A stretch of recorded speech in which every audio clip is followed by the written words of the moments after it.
स्वागत है दोस्तों आप सभी का इस YouTube वीडियो में। आज हम एक बहुत इंपॉर्टेंट टॉपिक डिस्कस करने वाले हैं, वो है इम्पॉर्टेंट कॉन्स्टिट्यूशन अमेंडमेंट। मैं दिखा देता हूँ आपको ये वीडियो का, मतलब इसमें हम सारे इम्पॉर्टेंट अमेंडमेंट्स जो अब तक हुए हैं इंडियन हिस्ट्री में, मतलब 1950 के बाद के जो भी इंपॉर्टेंट अमेंडमेंट्स हुए हैं वो सब हम डिस्कस करने वाले हैं इसमें। ये वीडियो बहुत इंपॉर्टेंट होने वाला है एसएससी एग्ज़ाम्स के लिए। एसएससी का हर एक exam, GD, MTS, CGL, CPO और जितने भी एग्ज़ाम होते हैं उन सब के लिए। साथ में ये वीडियो इंपॉर्टेंट होगा सीयूईटी, पीजी या यूजी के लिए, या फिर आप पीसीएस जैसे एग्ज़ाम का फाउंडेशन बेस बनाना चाहते हैं, जानकारी करना चाहते हो, ये वीडियो आपके लिए भी बहुत इंपॉर्टेंट है। ये वीडियो सीयूईटी पीजी वाले बच्चों के लिए भी बहुत इंपॉर्टेंट है। उसमें बहुत अगर आपने इस वीडियो को अच्छे से कर लिया तो आपको कहीं और जानने की जरूरत नहीं है। और एसएससी वालों के लिए तो ये main focus this video is, ये एसएससी के एग्ज़ाम को मेन फोकस में रख के इस वीडियो को बनाया गया है, इसका सारा कंटेंट को, ठीक है। तो और इस वीडियो में हम बहुत कॉम्प्रिहेंसिवली स्टडी करेंगे, होलिस्टिकली एक एक चीज़ को देखेंगे। और इस वीडियो को आप रिवीजन पर्पज़ के लिए भी यूज़ कर सकते हैं बाद में, अगर 2x की स्पीड पर देखना चाहें। अगर आप पहली बार देख रहे हैं तो आपको इसे धीरे धीरे देखना पड़ेगा, ठीक है। तो हम पहला कॉन्स्टिट्यूशन अमेंडमेंट जो 1951 में हुआ था, इस पे आ जाते हैं सीधे सीधे। तो मैं इसमें ज़्यादा डिटेल में डील नहीं करूँगा, मतलब जितना ज़रूरी है उतना ही बताऊँगा आपको, ठीक है। फर्स्ट कॉन्स्टिट्यूशनल अमेंडमेंट 1951 में किया गया था। इसमें क्या किया गया था कि 9th शेड्यूल को ऐड कर दिया गया था। ये किसके द्वारा करा गया था? ये नेहरू गवर्नमेंट के द्वारा करा गया था। क्यों करा गया था? क्योंकि उस टाइम पर सोशलिज्म वगैरह का काफ़ी प्रभाव था, और उस टाइम पर देश की ज़रूरत ये थी कि देश में जो ज़मींदारी व्यवस्था है वो ख़त्म करी जाए। जो एक लैंड होती है ना, उस पर सब पूरे जो उस पर काम करते हैं उसका अधिकार ना होकर एक ज़मींदार की होती थी ना, उस व्यवस्था को ख़त्म करके लैंड रिफॉर्म्स कर जाए, ताकि जो सिर्फ काम कर रहे हैं उन्हें उस ज़मीन का मालिकाना हक दिलाया जा सके, ठीक है। तो सबसे इम्पोर्टेंट ये है, ठीक है। आपको इसमें ये चीज़ याद रखनी है, first constitutional amendment 9th schedule add करा गया था। 9th शेड्यूल ओरिजिनली हमारे कॉन्स्टिट्यूशन में 8 थे, इसके द्वारा 9th शेड्यूल ऐड करा गया, ठीक है। और इसमें दो चीज़ें और लाई गई थी, एक था 15(4) आर्टिकल ऐड करा गया था, और एक 19(6) ये कहता है कि हम रीज़नेबल रिस्ट्रिक्शंस पुट कर सकते हैं, ठीक है।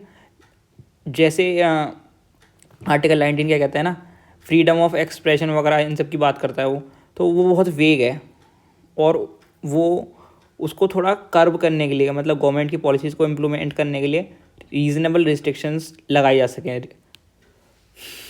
और आर्टिकल 15(4) ये कहता है कि SC/ST है ना, SC/STs के लिए प्रावधान बनाए जा सके, तो ऊपर वाले जो आर्टिकल लिखे हुए हैं 15(3) वगैरह में, उन सब का हनन ना हो, इसीलिए दो आर्टिकल्स को ऐड करा गया, आर्टिकल 15(4), 19(6). सबसे मोस्ट इंपॉर्टेंट चीज़ है इसमें 9th शेड्यूल। आप ये इतना याद रखिए, बस इतना आपके लिए इतना काफ़ी होगा।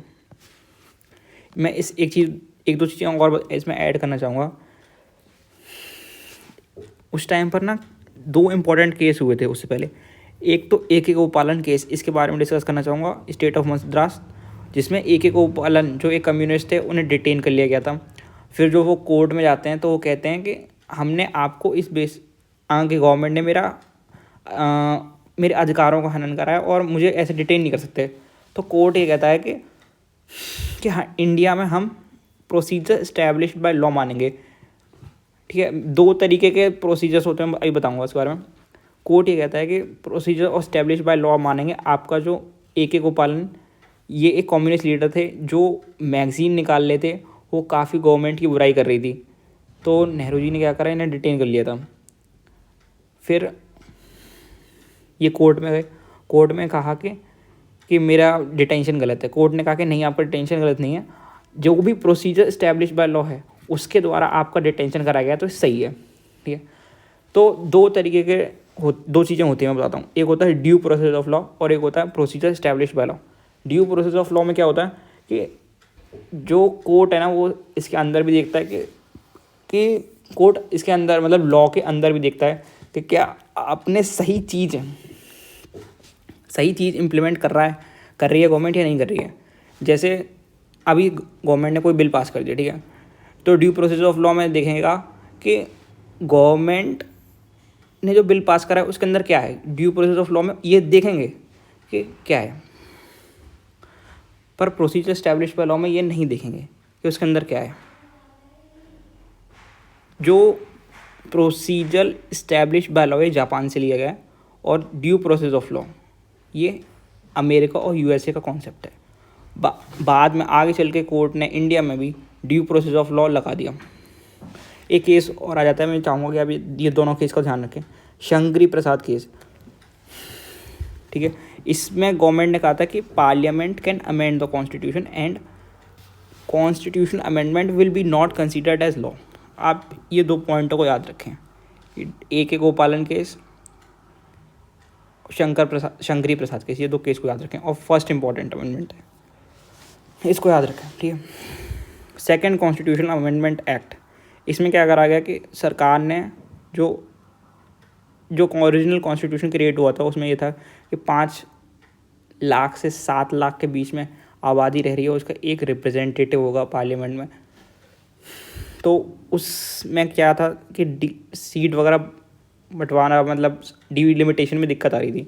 डिलिमिटेशन का मतलब कि सीटों को कैसे बांटा जाए पॉपुलेशन के हिसाब से, तो उसमें दिक्कत आ रही थी। तो फिर इस कॉन्स्टिट्यूशनल अमेंडमेंट एक्ट ने अपर लिमिट को हटा दिया कि आप ज़रूरत नहीं भाई 7.5 से ज़्यादा लाख हो, 7.5 से ज़्यादा की भी लिव हम कर सकते हैं। तो सेकंड कॉन्स्टिट्यूशन इससे रिलेटेड है। पहला कॉन्स्टिट्यूशन में आपको इतना याद रखना है, first constitutional amendment 9th schedule, ज़मींदारी उन्मूलन और लैंड रिफॉर्म से करना, ज़मींदारी अबोलिशमेंट कह लीजिए। सेकंड कॉन्स्टिट्यूशनल अमेंडमेंट एक्ट ने किस आर्टिकल को अमेंड करा, वो था आर्टिकल 81। आप पढ़ सकते हैं, मैंने आर्टिकल 81 के बारे में ऐड कर दिया कि जो हमारी लोकसभा है ना, उसकी जो अभी अधिकतम क्षमता है वो आज की डेट में 552 है, ठीक है, 552 नंबर है, जिसमें 530 सदस्य राज्य का प्रतिनिधित्व करने के लिए हैं, और 20 केंद्र शासित का प्रतिनिधित्व करने के लिए हैं, और 2 सदस्य राष्ट्रपति द्वारा एंग्लो इंडियन समुदाय से नामित किए जाने वाले हैं। आपको इसमें क्या याद रखना है कि second constitutional amendment, composition of Lok Sabha, article 81 amend करा गया था सेकंड कॉन्स्टिट्यूशनल अमेंडमेंट एक्ट से, ठीक है। ये चीज़ आप थोड़ा याद रखेंगे इसमें। अब हम 7th कॉन्स्टिट्यूशनल अमेंडमेंट एक्ट की बात करें तो ये काफ़ी इंपॉर्टेंट है, क्योंकि इससे क्या गया था, स्टेट्स का रीऑर्गेनाइजेशन करा गया था, पार्ट A, B, C। उस टाइम पर क्या चला था कि लैंड जो देश था ना, उस टाइम पर ये व्यवस्था, ये लोगों की ये डिमांड थी कि हमारी लैंग्वेज के आधार पर स्टेट्स का बंटवारा हो। पहले तो सरकारें बात मानने को राजी नहीं थी, पर काफ़ी ज़्यादा लोगों ने संघर्ष करा और अपनी बात को फिर बाद में मानना पड़ा। पहले जो उन्होंने कमिटीज़ वगैरह बनाई उनमें भी ये कहा गया कि नहीं करना चाहिए। फिर आखिरी में सरकार ने आगे 1956 में 7th कॉन्स्टिट्यूशनल अमेंडमेंट से स्टेट्स का रिकॉग्नाइजेशन करा लैंग्वेज के बेसिस पे, और एक चीज़ और करी कि सेम गवर्नर, ये कि 2 स्टेट्स के लिए सेम गवर्नर हो सकते हैं। तो आपसे क्वेश्चन पूछा जा सकता है कि 2 गवर्नर मतलब इससे एक ही गवर्नर फॉर 2 डिफरेंट स्टेट कौन से कॉन्स्टिट्यूशन अमेंडमेंट एक्ट से लाया गया, वो था 7th कॉन्स्टिट्यूशन अमेंडमेंट एक्ट। उसके बाद ये 3 इतने इंपॉर्टेंट नहीं है, पर फिर भी मैंने ऐड कर दिया आपको आइडिया देने के लिए, कि टाइमलाइन का आइडिया देने के लिए मैंने एक्ट थोड़े ऐड करें कि आपको टाइमलाइन का अंदाज़ा हो कि ये एक्ट कब ऐड करे गए थे, ठीक है। ये आप देख सकते हैं 10th कॉन्स्टिट्यूशन अमेंडमेंट एक्ट से दादरा नगर हवेली को ऐड करा गया इंडिया में, 12वें से गोवा दमन एंड दीव एंड कॉर्पोरेशन, और 14वें से फ्रेंच टेरिटरी, करकले, माहे एंड यमन, इन तीनों को ऐड करा गया। इसमें कुछ नहीं ज़्यादा समझाने वाले नहीं, इसमें आपको रटना पड़ेगा कैसे भी करके कि अच्छा ये वाला कॉन्स्टिट्यूशन अमेंडमेंट है, इससे रिलेटेड ये इससे है, इससे। इसमें काफ़ी समझाने वाली चीज़ें थी, वो मैंने आपको बताई। इसमें मैंने जो चीज़ें बताई वो मैं दोबारा बताता हूँ आपको। एक तो ड्यू प्रोसेस ऑफ लॉ बताया, उस ड्यू प्रोसेस ऑफ लॉ में ये था कि कोर्ट लॉ के अंदर के प्रावधान भी देखेगी कि क्या ये लॉ सही है या नहीं है। ये कॉन्सेप्ट है अमेरिका और जापान का, अमेरिका और ब्रिटेन का। और प्रोसीजर इस्टेब्लिश बाय लॉ, हमें मतलब नहीं है कि लॉ के प्रावधान अंदर क्या है, हम बस ये देखेंगे जो प्रोसीजर से बनाया गया है वो ठीक है। ये जापान का कॉन्सेप्ट है। उसके बाद मैंने फर्स्ट कॉन्स्टिट्यूशन समझाया आपको, ये ज़मींदारी उन्मूलन से रिलेटेड, ज़मींदारी उन्मूलन एंड लैंड रिफॉर्म से था रिलेटेड। और फिर constitution amendment act, second constitution amendment remove upper limit of constituency. फिर ये 2 कॉन्स्टिट्यूशन अमेंडमेंट एक्ट मैंने आस-पास में लिखे हुए हैं, क्योंकि मेरे को लगा ना जैसे इसमें इधर 19 लिखा हुआ है और इधर 39 लिखा हुआ है, तो ये 2 कॉन्स्टिट्यूशन अमेंडमेंट गवर्नमेंट ने इसलिए निकाले थे ताकि वो इलेक्शन कमीशन और हाई कोर्ट्स वगैरह की पावर को थोड़ा कम कर सकें। ये 39 वाला constitution amendment act Indira Gandhi के टाइम पर आया था। उस टाइम पर सरकार कोर्ट्स की पावर को दबाना चाह रही थी। वो ये चाहती थी कि के कोर्ट्स की पावर कम करी जाए। तो ये था, इसमें ये प्रावधान था 39 कॉन्स्टिट्यूशन अमेंडमेंट में कि high court can not decide dispute of president, vice president, MP और PM और member of parliament. High court can not decide dispute of election, जब मतलब इलेक्शन के टाइम पर कोई डिस्प्यूट वगैरह हो तो ये हाई कोर्ट नहीं डिसाइड कर सकता कि इलेक्शन में कुछ हुआ है, ये नहीं हुआ है।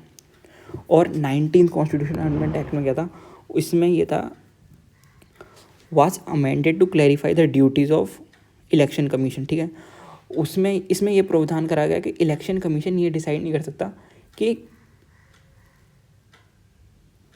इलेक्शन में जो डिस्प्यूट हो रहा है ना उसके लिए ट्रिब्यूनल की पावर थी इलेक्शन कमीशन के पास, वो उसे छीन ली गई कि आप नहीं, इलेक्शन कमीशन ये नहीं करता। इस टाइम पर आप ये सोचिए कि ये जो टाइम है ना 1975 का, इस टाइम पर इंदिरा गांधी की सरकार है और ये हाई कोर्ट्स की पावर को दबाना चाह रही है। तो आप ये देखिए कि यहाँ पर हमेशा शुरुआतों में सरकारों ने ये प्रयास करा है कि कोर्ट्स की पावर को कम करी जाए और पार्लियामेंट की पावर ज़्यादा हो। आगे की सरकारों ने भी यही करा है। उसके बाद ये वाला कॉन्स्टिट्यूशन अमेंडमेंट एक्ट, ये बहुत इंपॉर्टेंट है, ये बहुत आता है। ये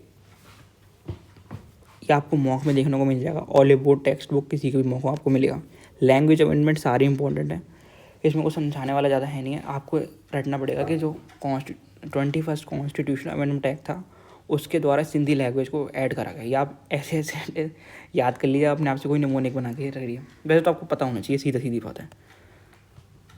उसके बाद ये 26वां कॉन्स्टिट्यूशन अमेंडमेंट एक्ट, इससे प्रिवी पर्सेस वाज अबॉलिश्ड। ये भी इंदिरा गांधी सरकार का था। अब मैं समझाता हूँ ये प्रिवी पर्सेस क्या होते हैं। ये था ना कि प्रिवी पर्स ये था ना, जैसे जो राजा महाराजा थे उन सबको थोड़ी पेंशन दी जाती थी उस टाइम पर। उस पेंशन को अबॉलिश कर दिया गया कि अब आपको कुछ नहीं मिलेगा, आपका पर कोई पर्स वर्स नहीं है, अब आप अपने आप से काम चलाइए, देखिए। ठीक है, उनकी पॉकेट मनी ख़त्म कर दी राजा महाराजा लोगों की। फिर 36वां कॉन्स्टिट्यूशन अमेंडमेंट एक्ट, ये इतना इम्पोर्टेंट नहीं है पर फिर भी आप थोड़ा सा टाइम लाइन को थोड़ा देखने के लिए, समझने के लिए, या अगर ऑप्शन दूर दूर होंगे तो आप टिक कर पाएंगे। 36 कॉन्स्टिट्यूशन अमेंडमेंट एक्ट ने ये बना दिया, made Sikkim of full fledge state. Sikkim को एक पूर्ण राज्य का दर्जा दिया गया। कौन से कॉन्स्टिट्यूशन अमेंडमेंट एक्ट से? वो इस वाले कॉन्स्टिट्यूशन 36 से। उसके बाद मोस्ट इम्पॉर्टेंट कॉन्स्टिट्यूशन अमेंडमेंट आने वाला है, ये सबसे इम्पॉर्टेंट है। इतना इम्पॉर्टेंट है कि इसे मिनी कॉन्स्टिट्यूशन बोल दिया गया। ये इंदिरा गांधी सरकार में लाया गया था अपनी पावर को और बढ़ाने के लिए और कोर्ट्स की पावर को कम करने के लिए और अपोजिशन को और दबाने वगैरह के लिए, इमरजेंसी के टाइम पर। इसमें कॉन्स्टिट्यूशन में 3 नए वर्ड्स ऐड करे गए। पहला है सोशलिस्ट, दूसरा है सेकुलर और दूसरा है इंटीग्रिटी। सोशलिस्ट का मतलब होता है समाजवाद। समाजवाद का मतलब कि जो स्टेट है वो अपने लोगों की देखभाल करेगा, ये था। और सेकुलर का मतलब होता है कि स्टेट है वो किसी रिलीजन के को ज़्यादा इम्पोर्टेंस नहीं देगा या फिर ज़्यादा सपोर्ट नहीं करेगा एक रिलीजन को, और या फिर किसी को डिस्क्रिमिनेट नहीं करेगा, ऐसा एकदम न्यूट्रल बन के रहेगा स्टेट। सेकुलर का मतलब ये होता है। तो अब आप कहेंगे कि क्या इन तीनों वर्ड को प्रीएम्बल में ऐड करा गया, सोशलिस्ट, सेकुलर, इंटीग्रिटी को? ये वर्ड्स पहले प्रीएम्बल में नहीं थे, इसी कॉन्स्टिट्यूशन अमेंडमेंट के बाद इन तीनों वर्ड को प्रीएम्बल में ऐड करा गया। इंटीग्रिटी, तो जो सेक्युलर वर्ड है, तो अब कई लोगों को लगता है कि जिन्हें थोड़ी जानकारी कम होती है कि भाई इस कॉन्स्टिट्यूशन अमेंडमेंट एक्ट से ही हमारा कॉन्स्टिट्यूशन सेक्युलर बना, इससे पहले नहीं था। तो मैं ऐसा बोलना चाहूँगा, ये बिल्कुल गलत है। पहले भी हमारा कॉन्स्टिट्यूशन बिल्कुल सेक्युलर था, बिल्कुल सेक्युलर सिस्टम था हमारा। ये बस नाम में दिखता नहीं था पर था। बस इस वर्ड के आने के बाद ये साफ साफ पता लगने लगा सेक्युलर है, वो उसके प्रावधान, हमारे कॉन्स्टिट्यूशन के प्रावधान आप देखेंगे तो वो सेक्युलर ही है। आर्टिकल 15 में साफ साफ लिखा हुआ है, state can not discriminate on the basis of religion. Socialist पहले से ही था। जो सरकारें सोशलिस्ट क्या बनाती है, सबसे बड़े प्रावधान है जो हमारे कॉन्स्टिट्यूशन को सोशलिस्ट बनाता है वो है directive principles of state policy. ये हमारे कॉन्स्टिट्यूशन को सोशलिस्ट बनाते हैं कि सरकार को ऐसे ऐसे काम करने की डायरेक्शन है, ये सोशलिस्ट बनाते हैं हमारे को। उसमें ये कहा गया, और दूसरा प्रोविजन इसका ये था कि DPSP directive principle of state policy जो है that will be more important than FRTS मतलब फंडामेंटल राइट।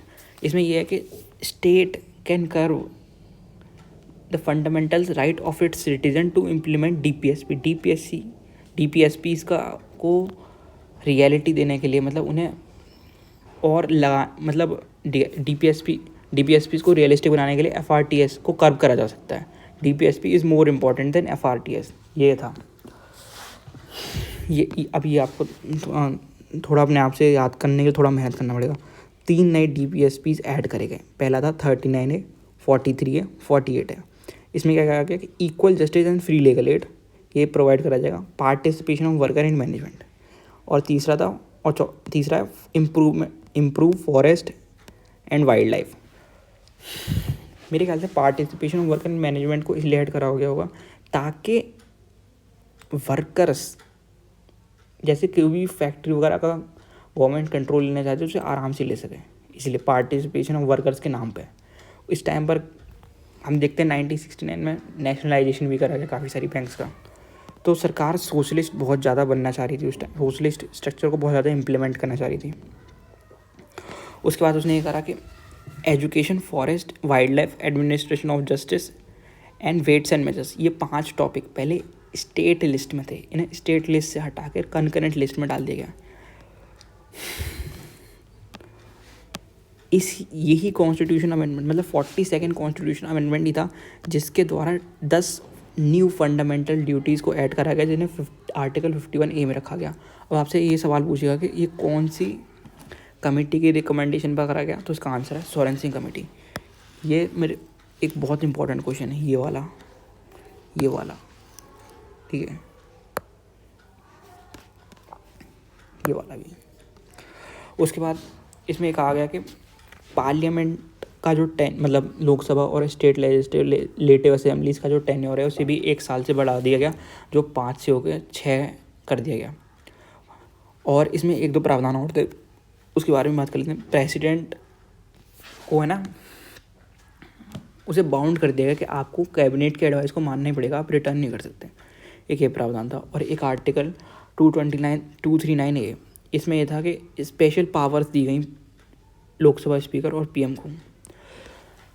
तो इस आर्टिकल से आप देख सकते हैं कि इंदिरा गांधी सरकार ने किस तरीके से अपनी पावर को बढ़ाया है।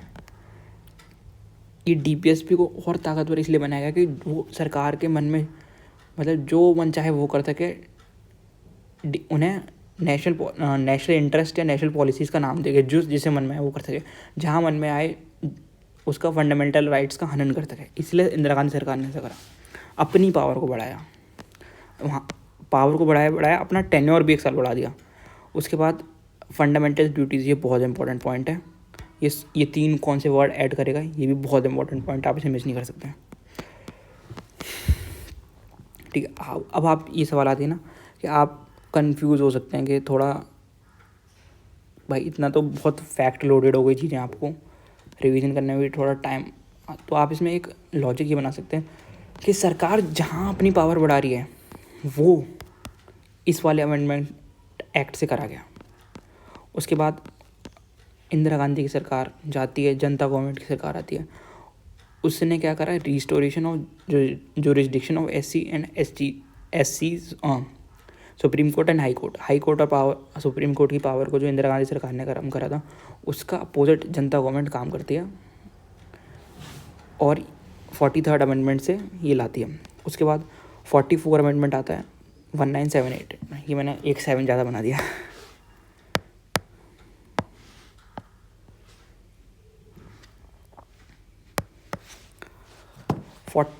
वे अमेंडमेंट से क्या करा कि उसने ना 44 अमेंडमेंट से ज़्यादातर प्रावधान जो 42nd अमेंडमेंट है उनको नलीफाई कर दिया। उसके बाद ये चीज़ काफ़ी इंपॉर्टेंट है, आपको याद रखनी चाहिए कि 47 अमेंडमेंट ही वो अमेंडमेंट है जिससे राइट टू प्रॉपर्टी एक लीगल राइट बना। ये बहुत इंपॉर्टेंट है, ये आपको याद रखना है, आपको भूलना नहीं है ये वाला जो मैंने बताया आपको। उसके बाद 44 कॉन्स्टिट्यूशन यही वो वाला अमेंडमेंट है जिससे नेशनल इमरजेंसी का आर्टिकल कौन सा 352, इसके इंटरनल डिस्टर्बेंस एक वर्ड था पहले, उससे हटा कर आर्म्ड रेबेलियन कर देगा। इंदिरा गांधी जी ने जो इमरजेंसी लगाई थी वो ये कहा कि देश में इंटरनल डिस्टर्बेंस है। अब इंटरनल डिस्टर्बेंस एक बहुत वेग टर्म है, वो कुछ भी हो सकता है, कोई स्टाम्प कुछ भी, मतलब छोटी मोटी घटना या फिर कोई भी घटना को बना के, मतलब कोई प्रोटेस्ट कर रहे हैं लोग तो उसी को भाई इंटरनल डिस्टर्बेंस बोल इमरजेंसी ठोक दी, ऐसा हो सकता है। तो ये ना हो, इसीलिए आर्म्ड रिबेलियन वर्ड लाया गया कॉन्स्टिट्यूशन के अंदर। और पहले ये 42nd अमेंडमेंट एक्ट में ये करा गया था कि प्रेसिडेंट रेफ़र बैक नहीं कर सकता, पर इस बार रेफ़र बैक कर सकता है प्रेसिडेंट, एक बार कर सकता है। अगर दोबारा काउंसिल ऑफ मिनिस्टर्स एडवाइस देती है फिर प्रेसिडेंट को लगाना पड़ेगा। ये था, कोर्ट के पावर को वापस लाया। और एक और बात यह कि रिटन एडवाइस होनी चाहिए। जो इंदिरा गांधी ने जो पहली बार इंदिरा गांधी ने जो इमरजेंसी लगवाई थी वो सिर्फ बोलने से लगा दी थी, मतलब ओरली एडवाइस दे दी थी, उसी के बेस पे इमरजेंसी लग गई थी। पर उसमें अब 44वें अमेंडमेंट से प्रावधान कर दिया कि नहीं, आपको रिटन एडवाइस देनी पड़ेगी, रिटन लिखा हुआ, उसी से इमरजेंसी लगेगी। तो ये वाला अमेंडमेंट भी काफ़ी इंपॉर्टेंट है, 44 अमेंडमेंट। इसमें सबसे इम्पॉर्टेंट तो ये है कि right to property was made a legal right. कौन से आर्टिकल में? Article 300A। और पहले राइट टू प्रॉपर्टी एक फंडामेंटल राइट था, अब ये एक लीगल राइट बना दिया गया आर्टिकल 300A में। आपको ध्यान रखना है, ये वाला पॉइंट ध्यान रखना है, राइट टू प्रॉपर्टी वाला, फिर आर्म्ड रिबेलियन वाला, रिटन एडवाइस वाला, ये। उसके बाद आर्टिकल 52, ये राजीव गांधी रिजीम में लाया गया। इसमें क्या गया ना, put an end to political defection, मतलब जो नेता लोग अपनी पार्टी छोड़ के दूसरी पार्टी ज्वाइन कर लेते थे, तो अब इसमें ये कर दिया कि अगर आप ऐसे करते हैं तो आपकी सदस्यता चली जाएगी। वो आपने सुना होगा, आया राम गया राम। एक सदस्य थे, वो स्टेट लेजिस्लेटिव असेंबली के मेंबर थे। उन्होंने दो दिन के अंतराल में दो तीन दिन के अंतराल में बहुत बार पार्टी चेंज कर दी थी। तो पॉलिटिकल डेफिकेशंस उस टाइम पे काफ़ी होते थे। पॉलिटिकल डेफिकेशन का मतलब अब अपनी पार्टी छोड़कर दूसरी पार्टी में चले जाते हैं और उन्हें सपोर्ट दे देते हैं। अब ये सिस्टम है कि अगर आप ऐसा करेंगे तो आपकी सदस्यता चली जाएगी। खैर, अब तो अगर आप अपनी पार्टी की बात को नहीं मानेंगे तो सरकार व्हिप जारी कर देगी तो आपकी फिर सदस्यता चली जाएगी। खैर, उसका इससे मतलब नहीं है, आपको इतना याद रखना है 52nd constitution amendment put an end to political defection. इससे 10th शेड्यूल लाया गया। बहुत इंपॉर्टेंट है, आपको ये पॉइंट भूलना नहीं है कि 10th शेड्यूल कौन से कॉन्स्टिट्यूशन अमेंडमेंट एक्ट से आया है, 52nd। इसमें क्या है प्रावधान है, इसमें यह है कि पॉलिटिकल डेफिकेशन को रोकने के लिए लाया गया। बस इतना याद रखना, वो काम हो जाएगा। फिर ये है 55 कॉन्स्टिट्यूशन। इस वाले कॉन्स्टिट्यूशन का 55वें वाले से अरुणाचल प्रदेश का फॉर्मेशन हुआ। इतना याद रखना बस, आपको ज़्यादा नहीं करना है, ज़्यादा इंपॉर्टेंट भी नहीं है। 52nd, ये भी इतना इंपॉर्टेंट नहीं है पर मैंने ऐड करते हैं। 52nd कॉन्स्टिट्यूशन अमेंडमेंट एक्ट से गोवा को फुल फ्लेजेड स्टेट बना दिया गया। 58 कॉन्स्टिट्यूशन अमेंडमेंट एक्ट, ये थोड़ा इंपॉर्टेंट है। इससे क्या हुआ ना, authoritative text of Hindi was provided. ये हिंदी लिखा हुआ है, हिंदी में इसे प्रोवाइड करा गया अथॉरिटेटिव टेक्स्ट को। और 61वां कॉन्स्टिट्यूशन अमेंडमेंट एक्ट, मैं ना कन्फ्यूज हो जाता था 52nd और 61 में, तो मैं आपको एक ट्रिक बता देता हूँ आपको याद रखने के लिए। 61 वाले कॉन्स्टिट्यूशन अमेंडमेंट एक्ट से क्या करा गया कि 21 साल पहले जो वोटिंग की एज होती थी वो 21 साल होती थी, उसे घटा के 21 से 18 कर दिया गया। ठीक है, तो अगर आप एक चीज़ देख लीजिए तो शायद से आपको थोड़ा कन्फ्यूजन कम होगा कि दोनों में ही 1-1 है, इसमें और इसमें दोनों में ही 1 है। तो आपको थोड़ा सा ये मैंने कोरिलेशन बता दिया, आप इसका यूज़ कर सकते हैं याद करने के लिए। दोनों में ही 1-1 है, 61 में। इससे वोटिंग एज को कम कर देगा, इतना याद रखना, ज़्यादा आपको जानने की जरूरत नहीं है। उसके बाद 65 कॉन्स्टिट्यूशन अमेंडमेंट आता है, ये काफ़ी इंपॉर्टेंट है। इसमें मैं 1-2 चीज़ें और बताऊंगा जो इंपॉर्टेंट लगी मेरे को। 65 वाले कॉन्स्टिट्यूशन अमेंडमेंट एक्ट से 1990 में आया। National commission for SC and ST establish. ये ना पहले, अभी क्या है, अभी national commission of SC and national commission of ST दोनों अलग अलग बॉडीज हैं। उस टाइम पर दोनों एक ही थी, मतलब एक ही सिंगल बॉडी क्रिएट करी गई, that is national commission for SC and ST। कौन सा आर्टिकल में इसकी बात करी गई है? आर्टिकल 338। आर्टिकल 338 में SC कम्युनिटी की बात, SC कम्युनिटी के लिए से रिलेटेड है, और 338 है STs कम्युनिटी का है। तो इन्हीं दोनों आर्टिकल से अपनी पावर, मतलब नेशनल कमीशन का मेंशन मिलता है आपको। पहले एक आर्टिकल था, फिर आगे चलकर 2003 में इसे बाइफ्यूरिकेट करके 2 सेपरेट बॉडीज़ बना दिया गया, नेशनल कमीशन फॉर SCs और नेशनल कमीशन फॉर STs। अब आपसे सवाल पूछा जाएगा कि नेशनल कमीशन फॉर SCs और STs कब बना? तो आप मार्क करेंगे 2004, ठीक है, 2004 में। मतलब 2003 में इसे लागू लेकर आ पाए थे इस एक्ट को, और 2004 में बन पाया था। और अगर आपसे पूछा जाएगा national commission for SCs STs कब बना, तो आप बोलेंगे 1990 में बना था। कौन से कॉन्स्टिट्यूशन अमेंडमेंट एक्ट से? 65वें से। ये आपको याद रखना है, आप पढ़ सकते हैं। ये मैंने थोड़ा सा ऐसे ऐड कर दिया है आपके पढ़ने के लिए, आपका मन है तो पढ़ सकते हैं, पर मैं एक पॉइंट समझाना चाहूँगा इसलिए मैंने ऐड करा।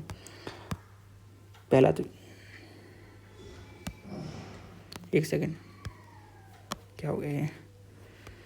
हाँ, 338 में नेशनल कमीशन ऑफ SCs दिया हुआ है कि एक there shall be a commission for the schedule caste to be known as national commission for schedule cast.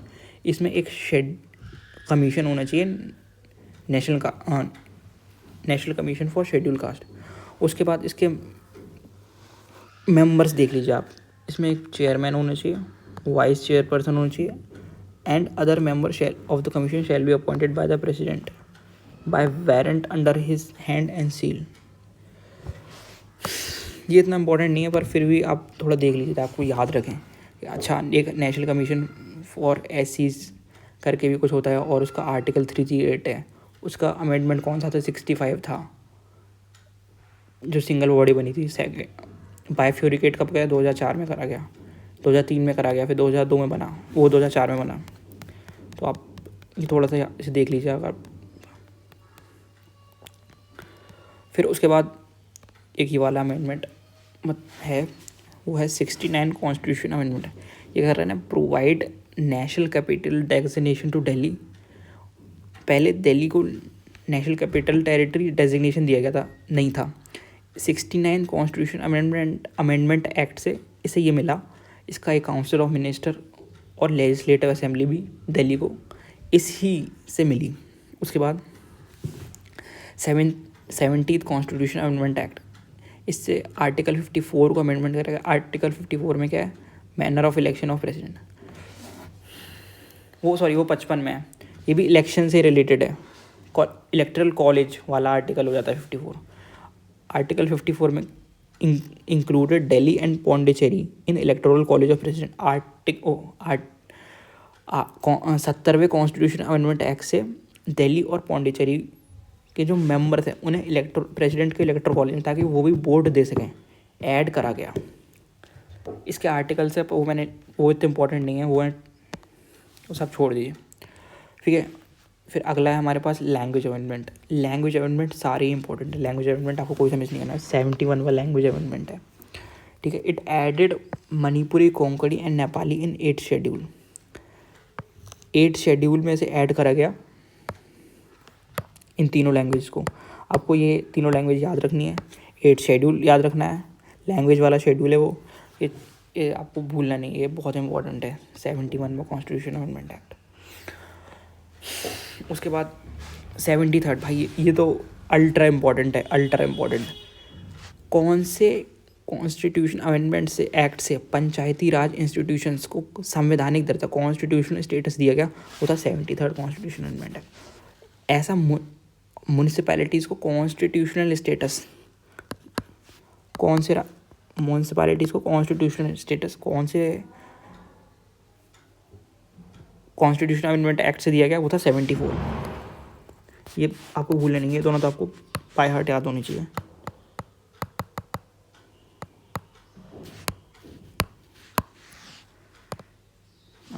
Sorry.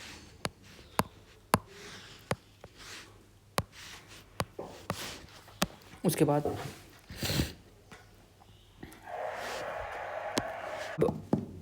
अगला जो मैं कॉन्स्टिट्यूशन 91 व CAA constitution amendment act discuss करने वाला हूँ, ये बहुत इंपॉर्टेंट है। इसमें क्या करा गया ना, पहले ये था कि सरकार ना अपने लोगों को, मतलब अपने MPs को या MLAs को खुश करने के लिए हर एक को कुछ ना कुछ विभाग दे देते हैं। एक बार तो ऐसा भी हुआ कि जब उनकी सरकार थी, नाम याद नहीं आ रहा मुझे, कल्याण सिंह की सरकार थी, तो उन्होंने बहुत लोगों को मंत्रालय दे दिए, ठीक है। तो फिर 91 ऐसा होता था कई बार, तो इस चीज़ पर कैप ये ना हो कि हर किसी को मंत्रालय दे दें, तो काउंसिल ऑफ मिनिस्टर बहुत बड़ा ना हो, ये देखने के लिए 91वां CAA कॉन्स्टिट्यूशन अमेंडमेंट एक्ट लाया गया। इसमें क्या करा गया कि साइज ऑफ मिनिस्टर्स होता है ना, ऑफ स्टेट एंड सेंटर, कि काउंसिल ऑफ मिनिस्टर का जो साइज होगा वो 15% से ज़्यादा नहीं होता। जैसे 100 MPs या 100 MLAs हैं किसी स्टेट में, तो 15 उससे ज़्यादा मिनिस्टर्स नहीं बन सकते। गोवा और सिक्किम के लिए अलग प्रावधान था कि इसमें 12 से कम ना हो। आपको ये याद रखना है कि कौन से CAA से करा गया था, वो था 91, और कितना परसेंटेज का कैप था, 15% था। मतलब 15% से ज़्यादा मेंबर आपके मिनिस्टर नहीं बन सकते। जैसे 100 MP या MLA चुन के आ रहे हैं, उसमें से सिर्फ 15 ही बन सकते हैं। 200 चुन के आ रहे हैं, 200 में से सिर्फ 30 ही बन सकते हैं। 300 चुन के आ रहे हैं, उसमें से 45 ही बन सकते हैं। 15% का कैप लगा दिया गया। उसके बाद 92nd भाई, ये बहुत इंपॉर्टेंट है। लैंग्वेज अमेंडमेंट सारे इंपॉर्टेंट है, आप कोई भी मिस मत करिए, मतलब कोई भी ऐसा हो जो आप ना याद करिएगा। पहला, इसमें 4 लैंग्वेजेस, बोडो, डोगरी, मैथिली, संताली, इन चारों को 8 शेड्यूल में डाला गया। बोडो कहाँ बोली जाती है? बोडो बोली जाती है नॉर्थ ईस्ट रीजन में, डोगरी जम्मू एंड कश्मीर में, मैथिली कहाँ बोली जाती है? बिहार साइड वो उधर बंगाल और बिहार के बॉर्डर की तरफ वहाँ, और पूर्वी बिहार में बोली जाती है देखी जाए तो मैथिली, संथाली, डोगरी, बोडो। ये 4 लैंग्वेजेस को 8 शेड्यूल में डाला गया, बहुत इंपॉर्टेंट आपको याद रखना है। उसके बाद 96 कॉन्स्टिट्यूशन अमेंडमेंट एक्ट से उड़िया को ऐड करा गया, किसमें? 8 शेड्यूल में। ये भी बहुत इंपॉर्टेंट है। उड़िया कहाँ की लैंग्वेज है? उड़ीसा की लैंग्वेज है। इसे भी 8 शेड्यूल में ऐड करा गया 96 कॉन्स्टिट्यूशन में। अब कॉन्स्टिट्यूशन अमेंडमेंट एक्ट आने वाली, ये सारे नए, ज़्यादा पुराने नहीं हैं। तो आपको अब तो बहुत इंपॉर्टेंट है। कोऑपरेटिव सोसाइटीज़ वाला कौन सा कॉन्स्टिट्यूशन अमेंडमेंट एक्ट था? वो था 97। इससे कोऑपरेटिव सोसाइटीज़ को दर्जा दिया गया, संवैधानिक दर्जा। उसके बाद 99वां कॉन्स्टिट्यूशन अमेंडमेंट एक्ट, इससे क्या गया कि एक नेशनल जुडिशियल अपॉइंटमेंट कमीशन बनाने का सरकार का प्रयास था कि जो कॉलेजियम सिस्टम है उसकी जगह पर अपने एक सिस्टम लाया जाए। यहाँ पर कॉलेजियम सिस्टम क्या होता है मैं बताता हूँ आपको। सुप्रीम कोर्ट है, उसके कुछ जज हैं, वो अपने अपने मेंबर को रिकमेंड करते रहते हैं, अपने को। तो वहाँ पर एक हायरार्की सी बन गई है। उस मतलब एक उन्होंने अपना खुद का ही सिस्टम, मतलब कुछ बहुत मुश्किल है ऊपर वहाँ पर पहुँचना अगर आपके अंदर कोई आदमी नहीं है तो इसीलिए उस सिस्टम को तोड़ने के लिए सरकार ने एक NCGA लाने का प्रयास करा, एक जुडिशियल अपॉइंटमेंट कमीशन लाने का प्रयास करा, पर इसे सुप्रीम कोर्ट ने क्वाश कर दिया, कह के कि ये सुप्रीम कोर्ट की फ्रीडम के साथ की फ्रीडम को कर्व करने का एक प्रयास है। तो ये 92वां CAA था, जस्ट क्वाश्ड बाय सुप्रीम कोर्ट, ये आपको याद रखना है। 100वां कॉन्स्टिट्यूशन अमेंडमेंट एक्ट, ये बहुत इंपॉर्टेंट है। ये LBA मतलब land boundary agreement between India and Bangladesh.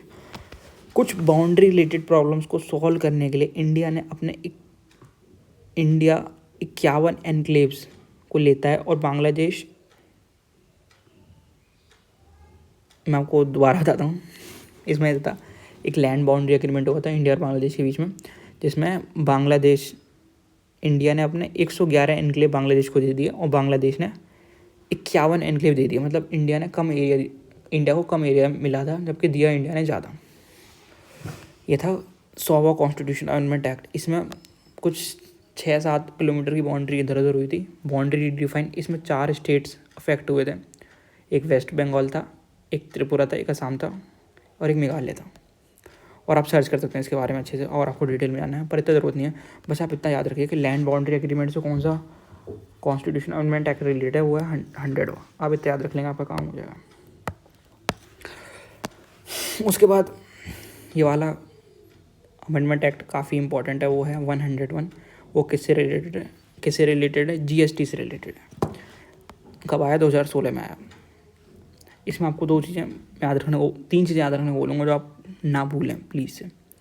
101वां CA है, किससे रिलेटेड है? जीएसटी से रिलेटेड है। जीएसटी काउंसिल का आर्टिकल कौन सा होता है? 279 AA। ये कब इम्प्लीमेंट हुआ था? 1 जुलाई 2017। ये तो एक रॉ फैक्ट हो गया, पर आपको याद करना पड़ेगा। कई बार आपको मॉक टेस्ट में देखने को मिल जाएगा, टेस्ट 2 को या हॉलीवुड। ये बहुत इंपॉर्टेंट है कि 1 जुलाई वाला पॉइंट, जीएसटी काउंसिल वाला। और आपको चीज़ याद रखनी कि जीएसटी कैसा टैक्स है? डेस्टिनेशन बेस्ड टैक्स है। डेस्टिनेशन बेस्ड टैक्स मतलब जब वहाँ पर पहुँच जाएगा उसके हिसाब से टैक्स लगेगा, डेस्टिनेशन में पहुँच का टैक्स लगेगा। अब आर्टिकल 102 की बात कर लेते हैं। ये था national commission for backward classes. NCBCs में एक नए आर्टिकल को ऐड करेगा, वो है 338B। इसमें क्या कहा? एक OBCs के लिए एक कमीशन की स्थापना करी गई, उसे संवैधानिक दर्जा दिया गया।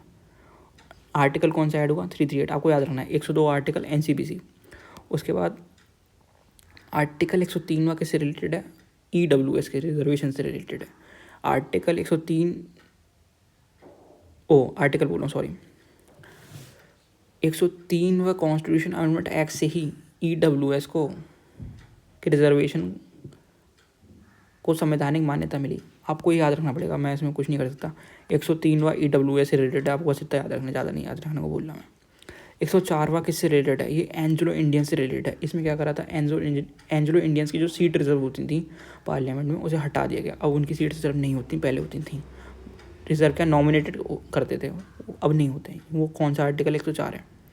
फिर उसके बाद 104वें आर्टिकल से 104 आर्टिकल से एक काम और करा गया था, वो था कि लोकसभा और स्टेट लेजिस्लेटिव असेंबलीज़ में SC/STs का रिजर्वेशन 10 साल के लिए बढ़ा दिया गया। ये था, एक चीज़ मैं सही कर लेता हूँ यहाँ पर।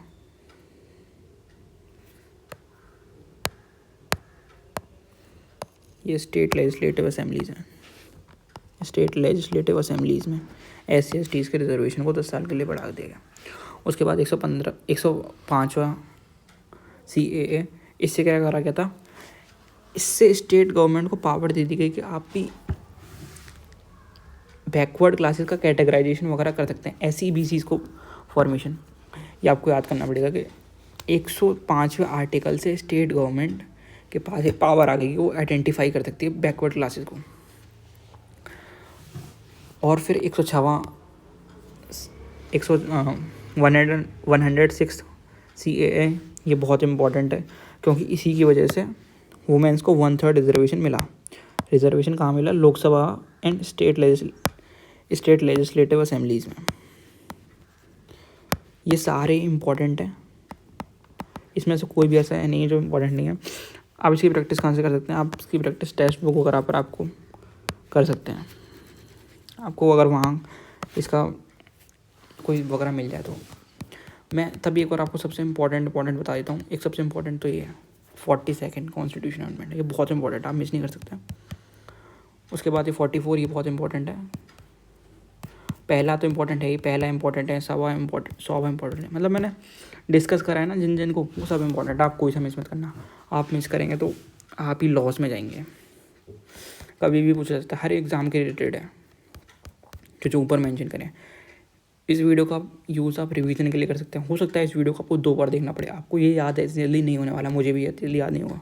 आपको खुद से इसे वीडियो को 2 या 3 बार देखना चाहिए, पहले 1x पर, फिर 2x पे, या फिर आप इसे लिख कर याद करें कैसे भी, पर आपको सारे आर्टिकल्स ऑन टिप्स पता होनी चाहिए। ये वाला आर्टिकल बहुत इंपॉर्टेंट है, ये वाला मैंने वैसे तो सिर्फ इंपॉर्टेंट ट्वीट्स लिए हैं, सिर्फ 50 सेकंड वाला, ये 61 वाला। अगर आपको इस वीडियो की PDF चाहिए तो आप मुझे मेरे टेलीग्राम चैनल को ज्वाइन कर सकते हैं, उसका लिंक मैं डाल दूँगा डिस्क्रिप्शन में। और भाई अभी हम 500 सब्सक्राइबर्स पे भी नहीं है, हेल्प मी रीच 500 सब्सक्राइबर्स। हाँ, ये वीडियो यहीं तक थी, थैंक यू। अपना रिव्यू दें, आपको वीडियो कैसी लगी है।